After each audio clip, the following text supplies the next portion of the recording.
తురకపాలెంలో భయం భయం. ఆసుపత్రికి వెళుతున్నారు, తిరిగి రావట్లేదు. ఒకళ్ళు చనిపోయే లోపల మళ్ళీ 2 బాడీలు వచ్చాయి.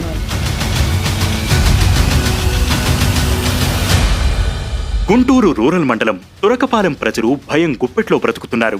రాత్రి 9 గంటలు దాటిందంటే ఎవరూ ఇళ్లు దాటి బయటకు రావట్లేదు.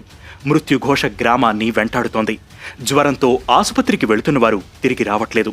అంతుచిక్కని వ్యాధితో ఆ ఊర్లో మరణ మృదంగం మోగుతోంది. యువకుల నుంచి నడి వయస్సు వారి వరకు గత 5 నెలల్లో 28 మరణాలు సంభవించడంతో ఆ ఊరి ప్రజల్లో ప్రాణభయం గూడు కట్టుకుంది. మామూలు భయం కాదండి. రోడ్డు మీదకి మామూలుగా 10-11 దాకా రోడ్ల మీద తిరిగేవాళ్ళం మేము. 9 మళ్ళీ వెళ్ళాం అనుకుంటున్నాం. మేము అంత భయంతో ఉన్నాం. మరి ఏం జరుగుతుందో అర్థం కావట్లేదు. అసలు ఈ మరణాలకు కారణమేంటి అనే దానిపై ఇంకా స్పష్టత రాలేదు. గ్రామస్తులు చెబుతున్న దాని ప్రకారం గ్రామంలో ఉన్న క్వారీ గుంతలో నుంచి ఇళ్లకు నీటిని పంపింగ్ చేశారు. తాగడానికి, నిత్యావసరాలకు ప్రజలు వాటిని వినియోగించారు. ఈ కలుషితమైన నీటిని ఫిల్టర్ చేయకుండా సరఫరా చేయడంతోనే వ్యాధుల బారిన పడుతున్నారని అంటున్నారు. కలుషిత వాటర్ మా గ్రామానికి వదిలేశారు. కోరీ ఉంది, సంజయరావు కోరీ నుంచి, కాల్ప్ కోరీ నుంచి సంజయరావు కోరీలోకి పెట్టారు. అక్కడి నుంచి పంచాయతీ పంపింగ్కి పెట్టారు. తాగే నీళ్ళు వాడుకుంటారు, తాగుతారు. స్త్రీలు ఎసరులో కూడా పోసుకుంటారు. అదండి.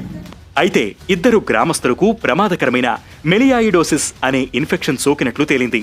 ఇది బర్కోల్డేరియా సూడోమారి అనే బ్యాక్టీరియా వల్ల ప్రమాదకరమైన ఇన్ఫెక్షన్ వస్తుందని నిపుణులు చెబుతున్నారు. ఈ బ్యాక్టీరియా తేమగా ఉన్న నేలల్లో, నీటిలో ఉంటుంది. వ్యాధి నిరోధక శక్తి, దీర్ఘకాలిక వ్యాధులు ఉన్నవారికి త్వరగా సోకుతుందని పేర్కొంటున్నారు. దీనిని త్వరగా గుర్తించి చికిత్స అందిస్తే ప్రాణాపాయం ఉండదని అంటున్నారు. ఇటు గ్రామంలో అపరిశుభ్రము రాజ్యమేలుతోంది. చిన్న విలేజ్ లో ఇంత తక్కువ టైంలో డెత్ జరగడం అనేది కొంచెం ఆందోళనకరమే కదా. ఏమై ఉండొచ్చు అని అనుకుంటున్నాను. అంటే ఇప్పుడు కొద్దిమంది ఓల్డ్ ఏజ్ ఉన్నారు, కొద్దిమంది డయాబెటీస్, హైపర్ టెన్షన్ ఉన్నారు, కొందరు ఫైలేసిస్ అన్నారు. అంటే నిన్న జరిగిన డెత్లో బాగా ఓల్డ్ ఏజ్ ఉన్నారు, 85 years అట్లా ఉన్నారు. అది రూట్ కాజ్ కనుక్కోవడానికి, ఇన్వెస్టిగేషన్ చేయడానికి అందరూ స్పెషలిస్ట్ డాక్టర్స్ అంతా వచ్చారు. మరోవైపు గ్రామంలో ఇటీవల జరిగిన బొడ్రాయి ప్రతిష్టాపన కార్యక్రమం శాస్త్రోక్తంగా జరగలేదని, అందుకే ఇన్ని మరణాలు సంభవిస్తున్నాయని పలువురు అభిప్రాయం వ్యక్తం చేస్తున్నారు.